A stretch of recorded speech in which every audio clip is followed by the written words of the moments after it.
Hamas की तरफ से हाल ही में इसराइल पर हमला कर दिया गया। इसमें इसराइल के कई शहर दहल गए।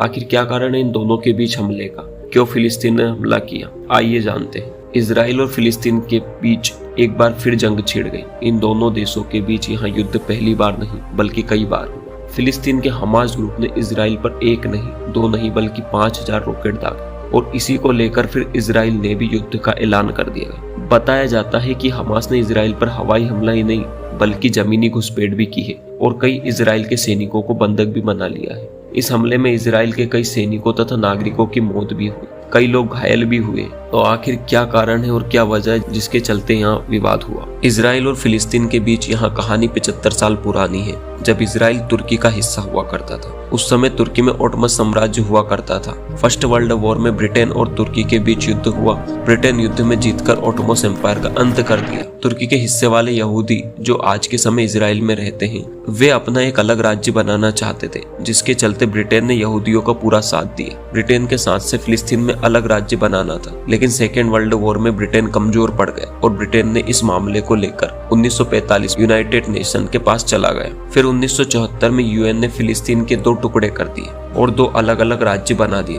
पहला हिस्सा अरब बना और दूसरा हिस्सा इसराइल। लेकिन अब अरब देश यूएन के इस फैसले को मानने से इनकार करते। इसके लगभग 1 साल बाद इसराइल ने खुद को आजाद देश घोषित कर दिया और फिर अमेरिका ने भी उसे मान्यता दे दी। आगे चलकर इसी मामले को लेकर अरब देश और इसराइल आमने सामने आ गए और कई बार दोनों देशों के बीच युद्ध हुए। हमास अरब देश और फिलिस्तीन का एक संगठन है जो इसराइल और मिस्र के बीच में रहता है। वहाँ हमास ग्रुप का कब्जा है, जिसे गाजा पट्टी के नाम से जानते हैं। इसराइल इस गाजा पट्टी पर अपना अधिकार मानता है। इसी के कारण इन दोनों देशों के बीच युद्ध होते रहते। हमास ग्रुप ने इसराइल पर कई सारे रॉकेट दाग दिए। Thank you.